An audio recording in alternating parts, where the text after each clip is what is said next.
Chapter 13, Eternal Flames. Spring blossoms drifted through open windows, carrying the sweet scent of new beginnings. Lyra stood in the center of the sunlit room, watching golden light play across polished wooden floors she'd selected herself. After a lifetime of having her surroundings dictated by others, every detail of this space reflected her own choices. 3 months had passed since the battle with Alek and Cassius. 3 months of rebuilding, not just Pyreholm's damaged structures, but the foundations of a society that had maintained artificial boundaries for centuries. Outside, beyond the private garden where spirit flowers bloomed alongside fire lilies, Pyreholm continued its transformation. Joint council meetings now included representatives from multiple guilds. Collaborative research explored elemental harmonies previously deemed impossible. Students trained in techniques that bridged traditional separations. All because she and Cassius had proven what could exist beyond enforced isolation.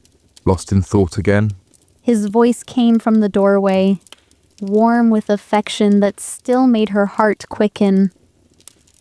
Cassius leaned against the frame, his violet eyes reflecting the same wonder she felt each time they looked at each other. Not lost, Lyra replied, extending her hand toward him. Found.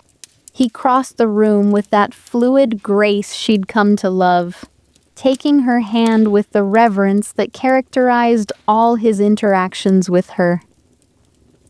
The moon opal at her throat pulsed gently as he drew near, responding to their proximity with quiet joy that mirrored her own. The Eastern meditation room is finished, he told her, tucking a strand of flame-red hair behind her ear.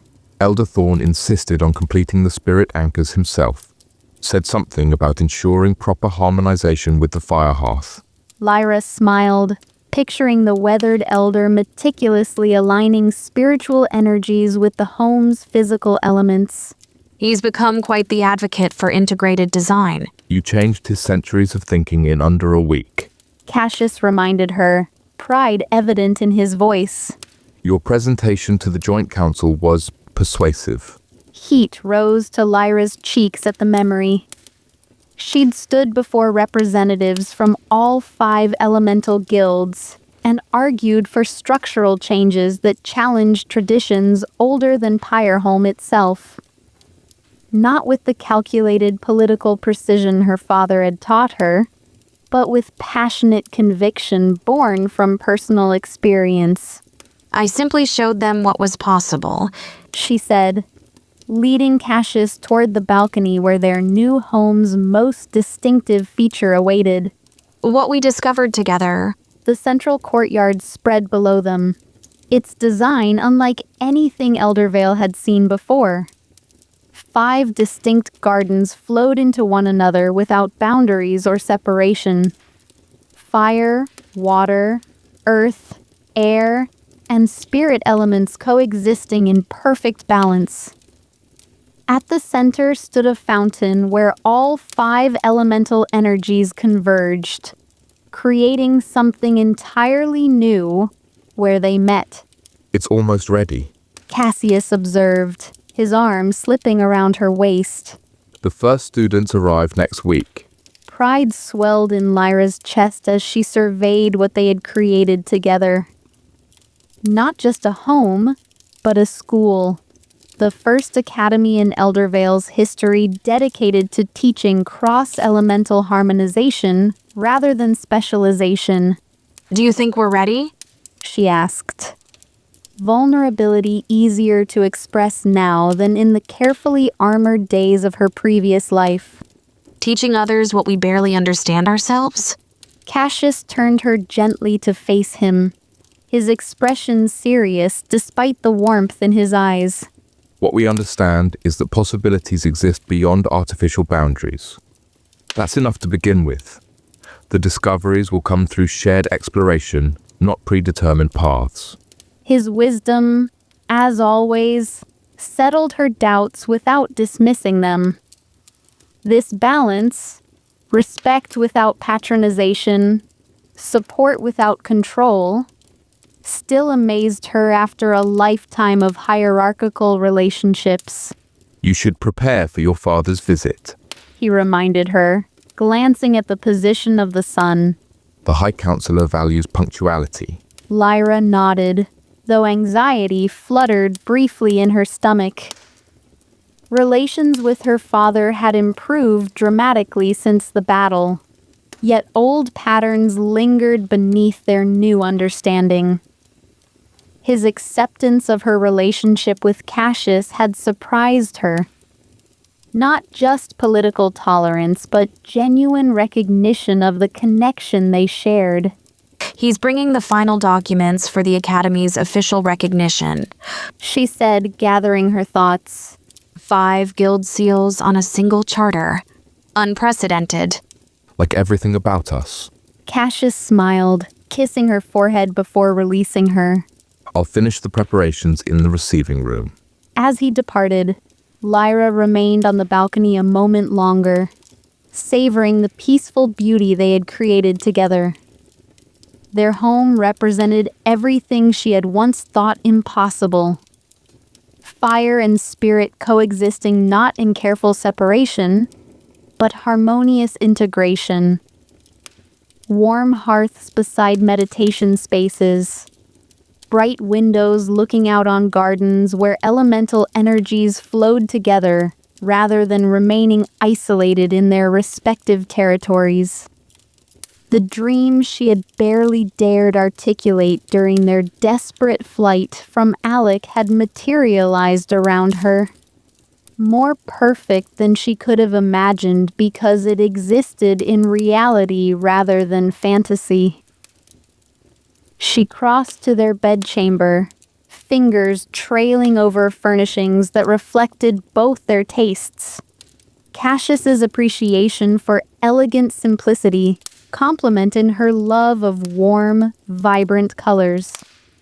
The bed they shared dominated the space, its frame carved with intertwining fire and spirit symbols that represented their unique connection. As she changed into more formal attire, appropriate for her father's visit, Lyra caught sight of her reflection in the mirror. The woman who looked back at her bore little resemblance to the carefully controlled political asset she had once been. This version of herself stood straighter, smiled more readily, wore her emotions openly rather than burying them beneath calculated responses. The moon opal gleamed at her throat, no longer merely protective jewelry, but visible symbol of the bond she shared with Cassius. Since the battle, its powers had evolved alongside their relationship. Not just defensive, but actively enhancing the natural harmony between their magics. A knock at the main entrance echoed through the house. Lyra completed her preparations and moved toward the receiving room, pausing briefly in the hallway to center herself before meeting her father. The corridor walls featured beautifully rendered illustrations of their journey. From their first meeting in her father's study to the final battle with Alek and Kinador. Not glorified heroics, but honest depiction of the path that had led them here. She entered the receiving room just as Cassius welcomed the High Councilor with formal courtesy that honored his position while maintaining their home's more relaxed atmosphere. Lyra Embersong looked better than she had seen him in years. The rigid political mask softened into something more authentic.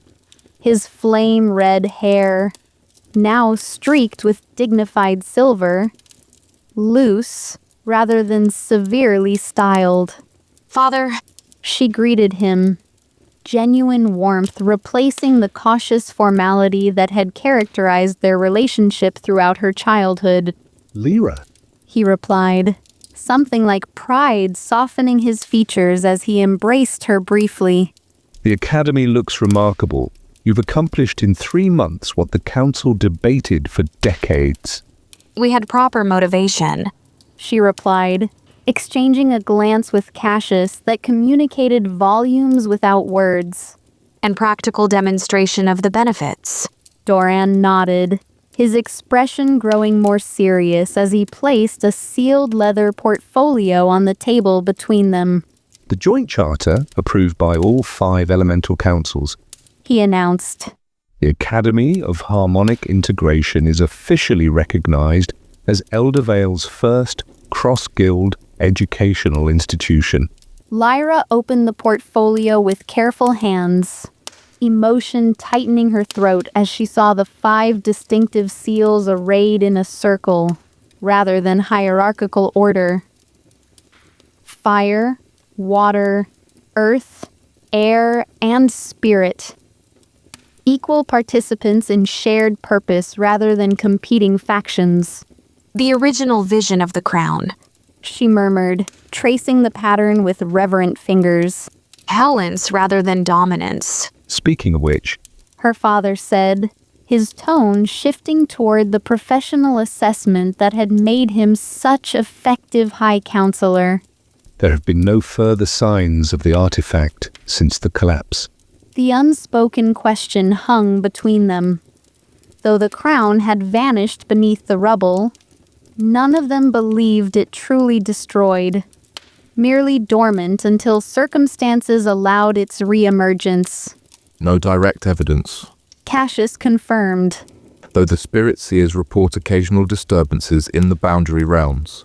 Nothing concrete enough to indicate immediate threat, but worthy of continued monitoring. Doran accepted this assessment with a thoughtful nod. The Joint Council has established a specialized task force dedicated to preparing for its eventual return. Representatives from all 5 guilds trained in collaborative techniques rather than isolated specialties. Progress indeed. Lyra observed, remembering how unthinkable such cooperation would have been mere months earlier. Perhaps when the crown does return, we'll be prepared to restore its original purpose rather than perpetuating its corruption. Their discussion continued over a shared meal in the courtyard garden, conversation flowing between formal council matters and more personal topics with an ease Lyra had never experienced with her father before. As they finished, Doran surprised her by raising a toast not to political achievements, but to her happiness. Genuine recognition of the life she had built with Cassius beyond tactical considerations or advantageous alliances. Your mother would be proud. He told her as they walked him to the entrance at day's end. She always believed harmony existed beyond artificial boundaries. I simply lacked the courage to pursue it after losing her. The confession, so uncharacteristic of the politically calculated man who had raised her, brought unexpected tears to Lyra's eyes. She would be proud of you too. She replied, allowing the emotion to show rather than controlling it as she once would have. For changing when evidence demanded it, rather than clinging to comfortable separation. After her father departed, Lyra and Cassius walked the academy grounds in comfortable silence, checking final preparations for the students who would soon arrive to begin an educational journey unlike any Eldervale had previously offered. Are you happy?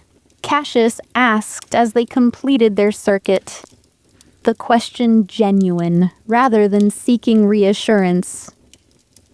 His violet eyes searched her face with the perceptive attention that had seen through her carefully constructed barriers from their very first meeting. Lyra considered the question with the honesty their relationship had always demanded. I am. She answered, the simple truth carrying weight beyond its syllables. Not because everything is perfect or all challenges resolved, but because we face whatever comes together. As equals, as partners, as... Two who chose each other, He completed, understanding her meaning perfectly. beyond guild expectations or political calculation. The moon opal warmed against her throat as he drew her into his arms, their connection flowing through the stone's resonance and their own natural harmony. When his lips met hers, Lyra felt the same wonder that had characterized their first kiss. Not familiarity diminishing impact, but deepening appreciation of what they had discovered together. Twilight descended around them as they returned to their private quarters, the academy grounds transitioning from golden sunlight to the silver illumination of spirit lamps that activated automatically at dusk. Inside, their home responded to their presence. Fire hearths gently igniting, spirit anchors humming with subtle resonance that welcomed them into spaces designed for their specific magical signatures. In their bedchamber, Lyra turned to Cassius with newfound confidence that still amazed her after a lifetime of calculated restraint. Show me again. She whispered, hands rising to frame his face with gentle precision. What happens when fire and spirit truly harmonize? His violet eyes darkened with understanding that transcended mere physical desire. Always. He promised, the single word carrying commitment beyond its syllables. Their connection had deepened with each shared experience. Physical intimacy becoming another expression of the harmony they had discovered between their supposedly incompatible magics. As clothing yielded to exploring hands and reverent touch, Lyra surrendered to the vulnerability that had once terrified her. The openness that allowed genuine connection beyond political calculation or strategic alliance. Cassius's hands traced patterns across her skin that left trails of silver energy, not cold, but coolly invigorating. His spirit magic responding to her natural fire with complementary essence rather than oppositional force. Her own touch ignited golden flame that caused no burning, but enhanced sensation wherever it danced across his body. The moon opal at her throat pulsed with increasing brilliance as their magics entwined, physical intimacy mirroring magical synthesis with perfect harmony. Silver and gold, cool and warm, strength and precision. Opposites that enhanced rather than diminished each other through their natural differences. I love you. She whispered against his lips as their bodies joined with practiced ease that sacrificed none of the wonder they had discovered in their first union. Not despite our differences, but because of them. I love you. He answered, the simple declaration carrying depth that transcended elaborate promises or poetic flourishes. Not for what you provide, but for who you are. Their connection deepened as physical pleasure aligned with magical resonance, each enhancing the other in spiraling intensity that transcended ordinary experience. The moon opal's energy expanded outward, creating a cocoon of silver gold light that surrounded them completely. Not protection against external threat, but amplification of the harmony they created together. Within this private universe of their own making, Lyra experienced the freedom she had never found in political power or guild influence. The liberation that came from being fully known and completely accepted by another soul who recognized her essence beyond social position or family legacy. When release finally claimed them both, it carried transcendent quality beyond physical satisfaction. magical resonance achieving perfect alignment alongside bodily pleasure, spiritual connection reaching completion, simultaneous with physical culmination. The moon opal flared with blinding brilliance before gradually settling back into gentle pulsing rhythm that matched their synchronized heartbeats.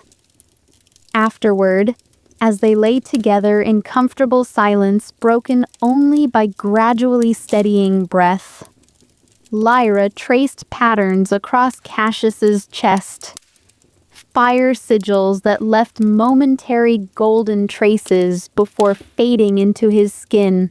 Do you ever wonder what might have happened if we hadn't met during that ancestral warning?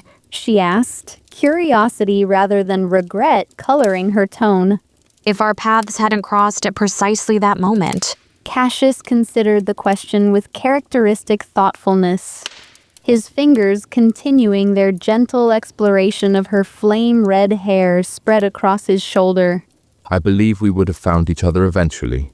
He said finally. Not because of destiny or predetermined fate, but because what exists between us transcends coincidence or circumstance. The perspective aligned perfectly with her own evolving understanding of their connection. Not mystical inevitability, but natural harmony discovered through genuine recognition rather than artificial constraint. The Academy will help others find similar connections. She mused, inspiration forming as she considered their educational approach. Not by dictating specific pairings, but by removing obstacles to natural discovery. Exactly. Cassius agreed, scholarly precision returning despite their intimate position. Creating an environment where harmony can emerge organically rather than being forced through predetermined structures. Their conversation drifted between practical planning for the Academy's opening and more personal reflections on their journey from reluctant allies to committed partners. The ease of this transition, from lovers' intimacy to collaborative colleagues without artificial separation between different aspects of their shared life, represented another way their relationship transcended traditional boundaries. As night deepened around them, Lyra found herself contemplating how completely her life had transformed in the months since she had staged her death to escape Alek's control. The woman who had carefully calculated every response, who had viewed relationships as strategic alliances rather than emotional connections, who had accepted guild separation as natural limitation rather than artificial constraint. She had evolved into someone who lived authentically regardless of political convenience. You're thinking too loudly. Cassius murmured, his tone affectionate rather than critical. I can practically hear the analytical wheels turning. Lyra smiled, no longer embarrassed by his perception of her internal processes. I was thinking about who I was before you. She admitted. How differently I viewed everything. Connection, power, purpose. And how do you view them now? He asked, giving her space to articulate her own growth rather than imposing his interpretation. She considered the question with genuine reflection. Connection isn't strategic advantage, but genuine strength, she said slowly, organizing thoughts that had been evolving beneath conscious articulation. Power isn't dominance over others, but harmony among equals. Purpose isn't predetermined path, but discovered through authentic choice. Cassius nodded, understanding flowing between them without need for elaborate explanation. Growth without abandonment of your essential self. He observed. Evolution rather than replacement. The insight struck with perfect accuracy. Recognition that her transformation hadn't erased who she had been, but refined her fundamental nature. The precision control that had once served political calculation now enhanced cross-elemental integration. The analytical mind that had once sought advantage now discovered unexpected harmonies. The determination that had once driven ambition now fueled educational innovation. Not despite my past, but because of it. She agreed, echoing the pattern they had identified in their magical connection. Everything I was contributing to everything I'm becoming. Sleep eventually claimed them both, wrapped in the comfortable intimacy they had built together. Lyra's dreams carried none of the anxiety or calculation that had once characterized even her unconscious thoughts. Instead, peaceful exploration of possibilities continued beyond waking limitations. Morning light filtered through specially designed windows that enhanced natural illumination with subtle spirit essence, creating the perfect balance of brightness and tranquility. Lyra woke first, watching Cassius sleep with a contentment that still surprised her with its depth and simplicity. The day ahead would bring final preparations for the Academy's opening, meetings with instructors recruited from all 5 guilds, coordination with Elder Thorn regarding specialized protection against potential incursions from boundary realms. Important work that carried significant implications for Eldervale's future development beyond centuries of artificial separation. Yet in this moment, watching the man she loved sleep beside her in the home they had created together, Lyra felt a peace that transcended professional accomplishment or political influence.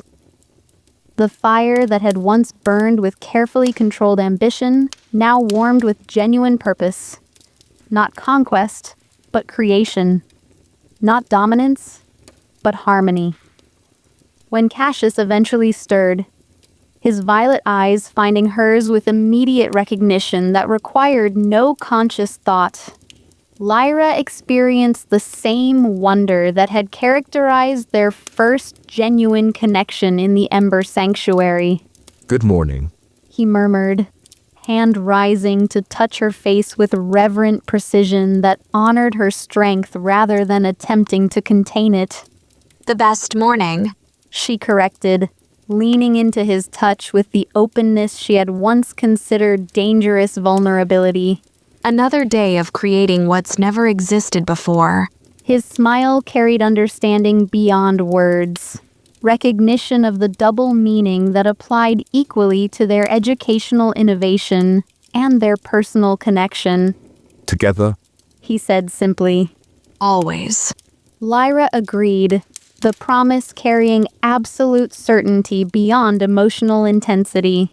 As they rose to face the day's challenges and opportunities, Lyra glanced once more around the bedchamber that represented their shared vision made manifest. Fire and spirit, traditionally opposed, creating harmony through natural differences rather than forced similarity. Warmth and coolness, precision and perception, passion and patience, complementary strengths rather than competing weaknesses. The moon opal pulsed gently at her throat, no longer merely protection against external threat, but constant reminder of the connection they had discovered together. Not final achievement, but ongoing journey. Not completed transformation, but continuous growth through shared exploration. Beyond their windows, Pyreholm continued rebuilding, not just physical structures damaged during the battle, but foundational assumptions that had limited its development for centuries. The Academy would soon welcome its first students, pioneers in educational approach that valued integration over isolation, harmony over hierarchy. And somewhere, Lyra knew, the crown waited, neither destroyed nor defeated, but temporarily dormant until circumstances allowed its re-emergence. When that inevitable day arrived, They would face it not as isolated individuals struggling against corrupted power, but as united community demonstrating through their very existence the harmony the artifact had originally been designed to facilitate. Ready? Cassius asked, extending his hand toward her with the simple gesture that had come to represent everything they had built together. Lyra took it without hesitation, their fingers intertwining with natural ease that belied centuries of enforced separation between their elemental affinities. Ready? She confirmed, stepping forward with him into the future they were creating together. Fire and spirit, passion and perception, strength through difference rather than limitation through separation. The impossible connection that had proven more possible than anything that had come before. Together.